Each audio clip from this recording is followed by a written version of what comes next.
Welcome to the Designer Practice Podcast. I'm your host, Kayla Das, and I am a Canadian social worker, business coach, and private practice owner. I love all things systems, strategies, and step-by-step processes, helping therapists and coaches design a private practice that doesn't only provide practice profitability, but also the time freedom that they had initially set out to achieve. In this podcast, we'll discuss everything from private practice startup to passive income to building automated systems so that you spend less time inside of your practice and more time outside of it doing the things that you love. Let's dive in.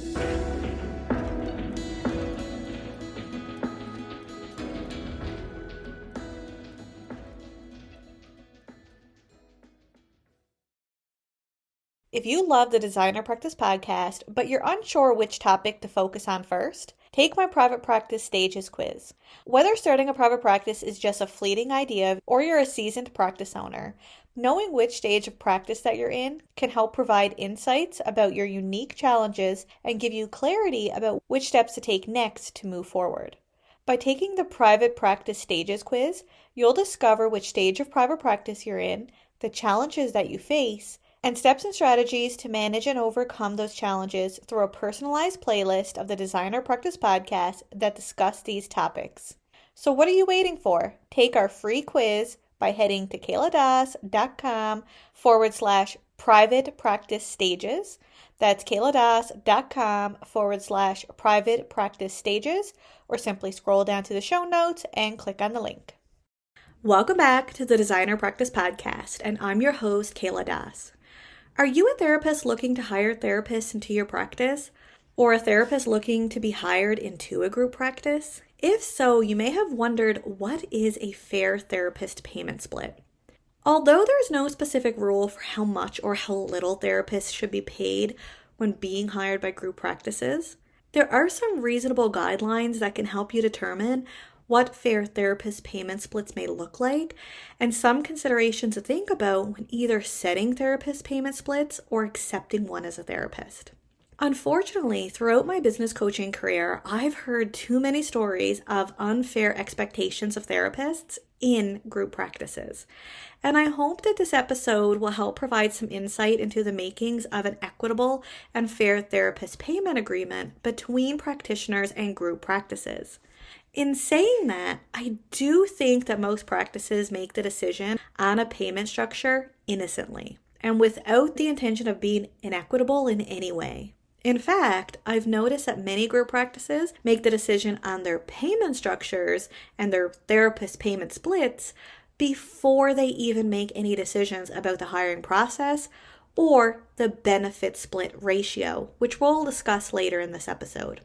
Unfortunately, this often leads to practices sticking to a payment structure, even if the payment structure is not quite fair.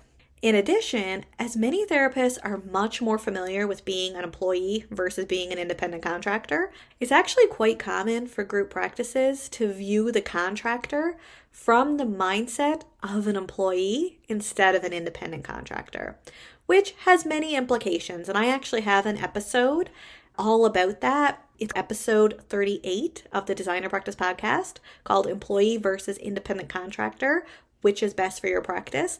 So I encourage you to listen to that as well with respect to implications and so forth. But the most common issue that I see associated with pay splits is expecting independent contractors to do work outside of what they're getting paid. Whether it's attending unpaid seminars, workshops, meetings, events at the direction of the practice. It could be finding clients to bring into the practice, or even asking independent contractors to work on a sliding scale or for free. However, unlike employees, independent contractors are not being paid for their time, and such expectations are often viewed as unfair and inequitable. Now, before I get too far into today's episode, I want to give a disclaimer that the information in this episode is based on my experience working with therapists as a business coach and is also derived from my own opinion, as there is no true rule or guideline, although sometimes I wish there were, for how to set up therapist payment splits. This episode I consider as a guide, but is not professional advice, as again, it's based on my own experiences and what I believe to be true. So, I don't want to assume that everyone even knows what a payment split is, so I'm going to provide a short definition of what it means. Therapist payment splits is an agreed upon amount that both a therapist and the group practice decides on for each session that a therapist conducts and how much each party gets paid when that session is completed. For example, if a therapist and a group practice agree on a 60-40 split, this usually means that the therapist receives 60% of the cost of that session, while the practice receives 40% of it. Traditionally, the first number is what the therapist gets, and the second number is what the group practice gets. However, I have seen people mix up the numbers where one party says it's a 60-40 split, and from the point of one party, they actually mean the practice gets 60% and the therapist gets 40%. But traditionally, it's usually what the therapist gets, then it's what the group gets. However, it's very, very important that both parties understand exactly what each party means when they say that split. So it should be in the contract. It should explicitly state who receives, again, in this example, the 60% and the 40%. So let me explain what a benefit split ratio is. The benefit split ratio is the difference between the number of benefits given to an independent contractor and the payment split that both parties receive. In theory, the more that a practice provides to a therapist, the more the split the practice can take. Some benefits may include the marketing conducted within the group practice so that clients are available for independent contractors. In my opinion, this benefit is actually essential because at minimum, the practice should be making an effort to bring in clients into the practice. Unfortunately, though, I have heard of stories on more than one occasion where practices are actually asking independent contractors to bring in and find their own clients and still give the practice a split, which in my opinion is very unfair, especially if the practice does not provide other benefits to the therapist. Later in the episode, I will give an example where this could be considered fair as long as both parties are satisfied with that agreement, but generally the group practice should be at minimum paying for the marketing and bringing in clients instead of expecting independent contractors to do it for them. I do want to give a disclaimer here though, that as an independent contractor, you're not guaranteed clients long term. So if you are a group practice owner, just because you're doing marketing doesn't mean you have to fill an independent contractor's schedule. But you need to be paying for the marketing and providing the clients in order for you to get a split of any of those sessions. Hope that makes sense. Another benefit would be the practice gathering, managing, processing, and distributing payments from the client to the practice and to the therapist. This may include processing direct billings with insurance or just processing credit cards and payment methods accordingly. Also, providing office space for free of use to therapists so that they can see their clients, especially the clients that you're providing. However, you may even decide to allow therapists to use a space for clients that they're seeing in your own private practice or with other independent contractors. Some people feel a little bit more wary about this, but again, this is a benefit that you're providing, which also means you could likely get a larger payment split with the clients that you provide. Another benefit is the practice offering free regular clinical supervision or case consultation so that the therapist can enhance their practice and improve client care. This can also be seen even more valuable to new therapists on a provisional or qualifying status who require clinical supervision hours for their regulatory body. Also, access to the company's practice management software, such as JNAP, for case note documentation, booking, and video capabilities for virtual sessions, and so forth. Also, access to a receptionist or administrative professional for incoming and outgoing client appointments. The practice offering perks within the office for the therapist and their clients, which may include but not limited to having a mailbox or being able to use the practice's address on forms within, again, the clients that they have within the practice, or maybe you may allow them to use that address for outside agency clients as well, like clients in their own practice. It may have a fully equipped kitchen for lunches, bottled water or coffee for clients when clients come into the building to create that wonderful atmosphere. All of the decor that you have in your office space. All of these things promote a better experience for therapists and clients. Also offering access to ongoing educational opportunities paid by the practice, whether it's having people come in on a regular basis that all of your practitioners can access, or providing an educational fund to contractors who stay in the practice for a specific amount of time. I will give a disclaimer on this though. If you have a specific educational fund, you do want to make sure that your contractors have worked for you for an X amount of time or work with so many clients, because you want to be careful that you're not hiring people to come in to use educational fund and leave again. So there should be like a minimum amount of hours or a minimum amount of time that they're in the agency before they get access to it. But having access to it is definitely valuable and motivational. And there are so many other benefits that I could probably keep listing, but really the more you provide, the better it is. So when thinking of the benefit split ratio, it's realistic to think that the more that the practice provides its contractors, the more of a split it would get, especially as most, if not all of these examples, have a cost associated with them from either a financial perspective or an effort time perspective.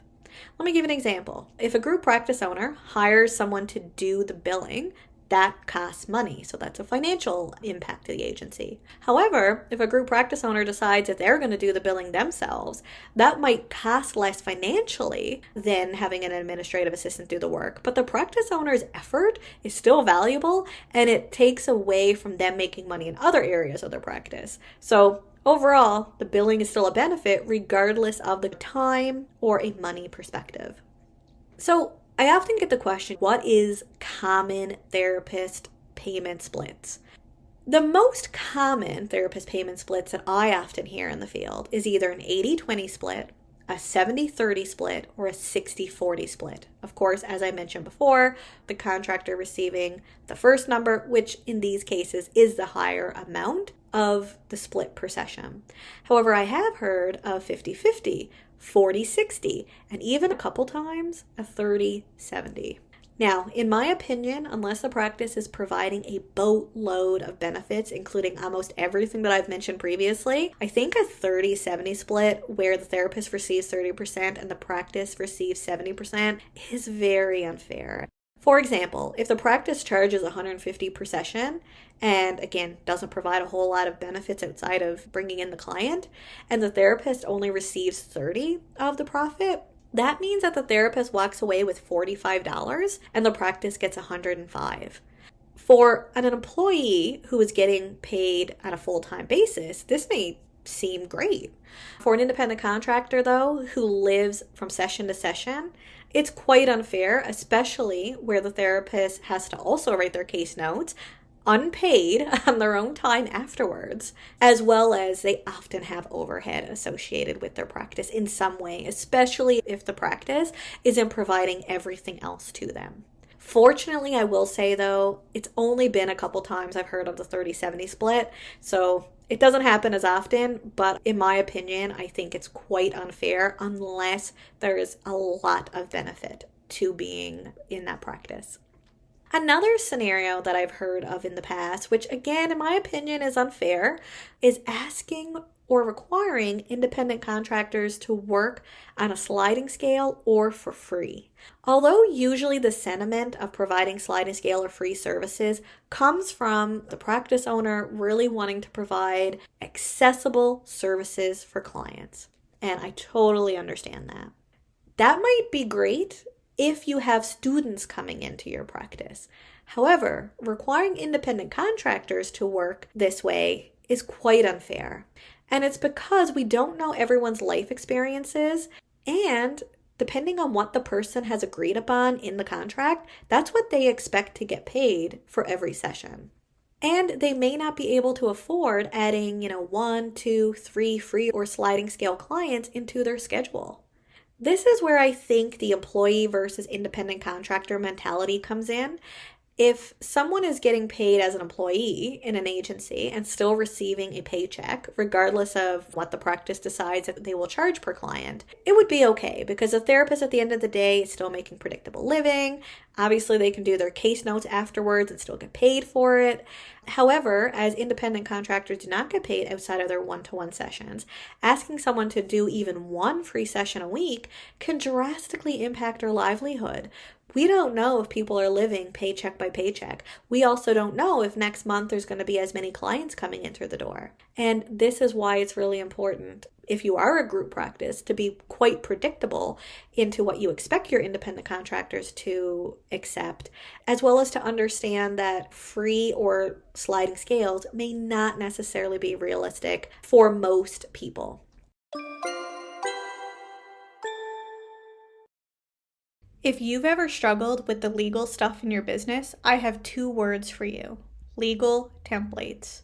Corinne Boudreau, a Canadian lawyer and business owner of Online Legal Essentials, sells affordable, downloadable legal templates for therapists, coaches, and course creators. From the Regulated Health Practitioner Legal Template Pack to the Coaching and Course Creator Package to website privacy policies, she has it all. So why not just purchase pre-made templates to avoid all the unnecessary legal headaches? Head over to Online Legal Essentials by checking out kayladas.com/online legal essentials. As a special bonus, use the coupon code EVASPARE10, that's EVASPARE10, to receive a 10% discount off any of Corinne's digital template products. Go ahead, check out Online Legal Essentials today. Now back to our episode. Now, you may be wondering, if someone didn't want to do a sliding scale or free sessions, can't they just tell the group practice owner that they don't want to do it? From my experience, although some therapists feel comfortable bringing this up with practice owners, especially if they have a close relationship with that person, but more times than not, I hear therapists say that they are so worried that they'll get let go if they bring it up to the group practice owner. They might like the practice overall, but they do find that this part is quite unfair. And they feel that if they were to be let go, that would actually have more hardships and implications on their livelihood. So there is an inherent power imbalance, both perceived and actual.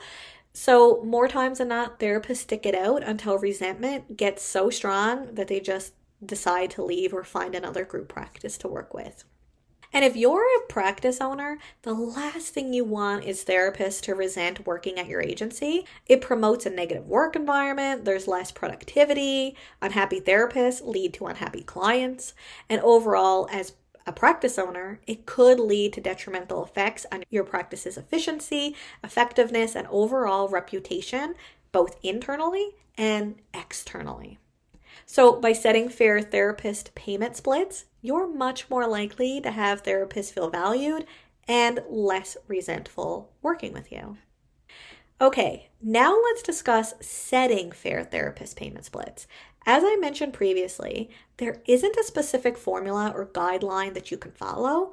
However, the more you provide the therapist or independent contractor, the more realistically you should be able to take as a practice owner. So for example, if you only provide therapists with marketing and clients, but you offer no other benefits, they have to use their own practice management system, they have to process their own payments, they have to do all of those other things outside of that. Maybe they're paying to be also at your practice for office space, or they're completely virtual so they don't even have access to an office space. You might choose a 80-20 split, or in some cases, even a 90-10 split, especially if you're charging them office space on top of the split.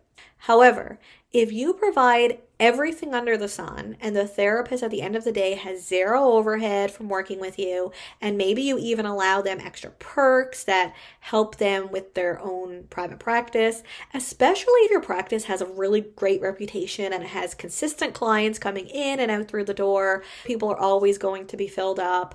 You could realistically ask for a 60-40 or even a 50-50 split. However, whether you're the group practice owner or the therapist, prepare to negotiate the terms of the agreement. Unlike when hiring an employee, contractors have all right and responsibility to negotiate the terms, as do practice owners. Unfortunately, I've seen and heard of group practice owners being offended by being asked to negotiate the terms, as well as therapists worried about losing a possible contract due to negotiation. This again would be an employee mentality in my mind. As we are all accustomed to, this isn't meant to be a slight to anyone. However, negotiation is a name of the game when it comes to independent contractor world. And at the end of the day, either party still has the right to walk away if the terms are not mutually beneficial. But there should be some willingness or openness to be able to negotiate, what do I need? And this isn't always paid either. So for instance, let's go back to those benefits we mentioned before. Maybe you as a practice owner definitely want to do a 60-40 split.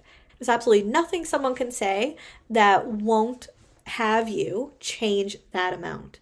What other benefits can you provide the therapist that make it more worthwhile?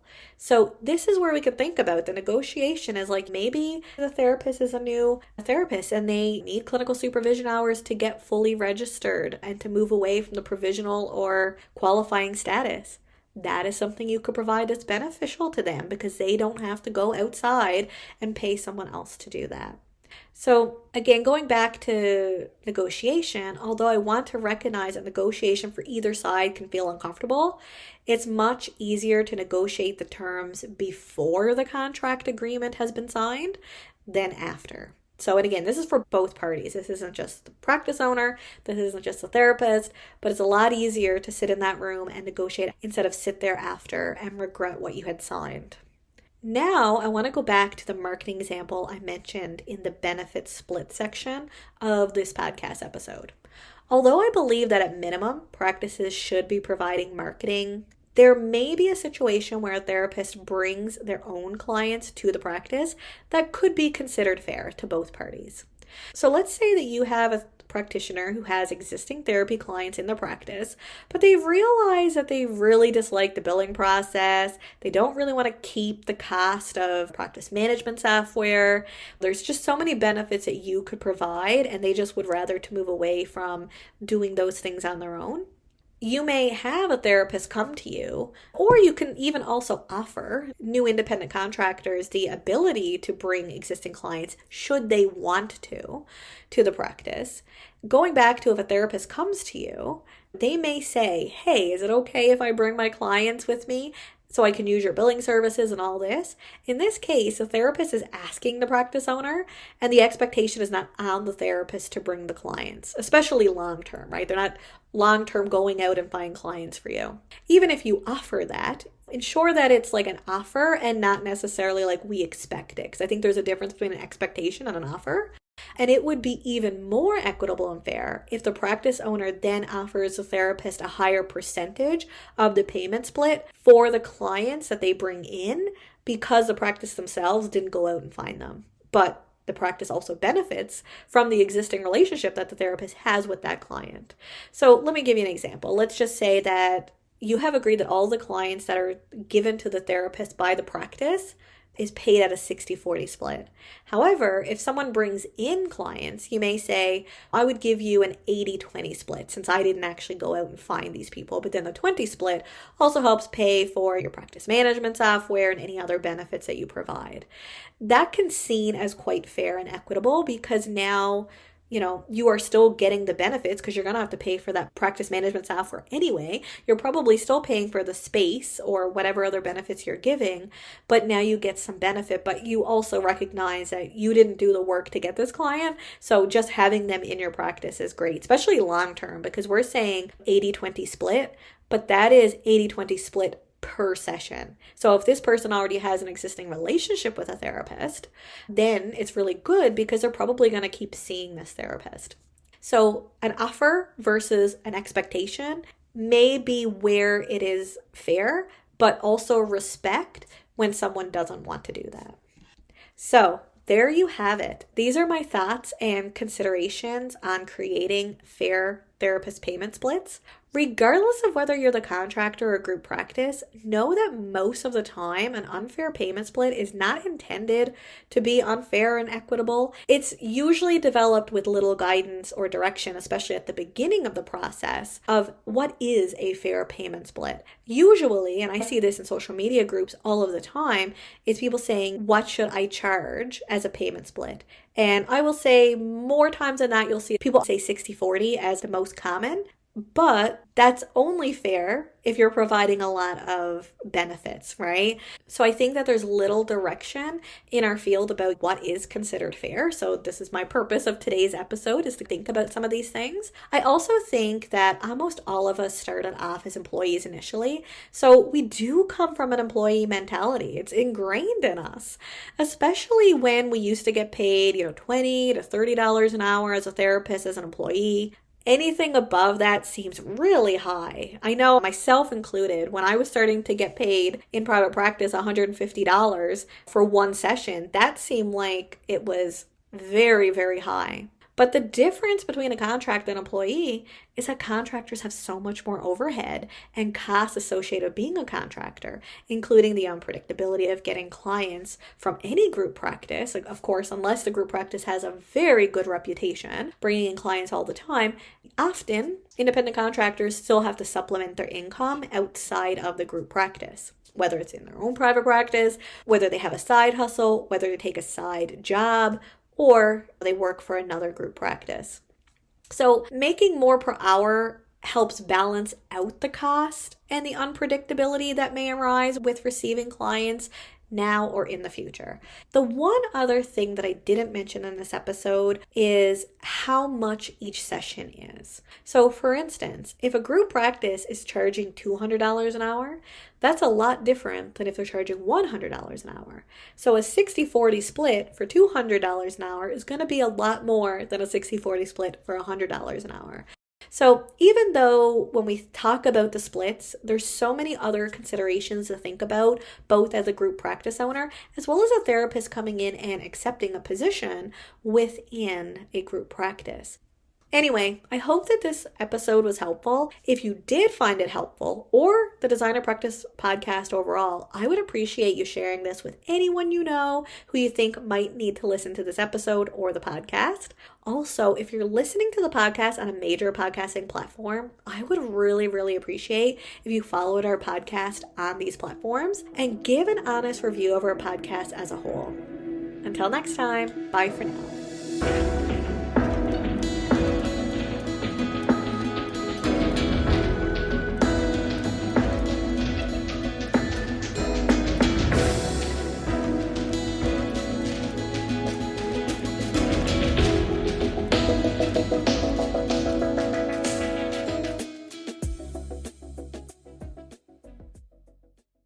Please be advised that the podcast advertisements and links in this episode may be affiliate and or sponsor links where Evaspare Inc. and the Designer Practice podcast receive compensation for sales or signups made through link clicks. This helps the Designer Practice podcast continue to provide free and valuable content to you each week. Thank you, and we appreciate your support.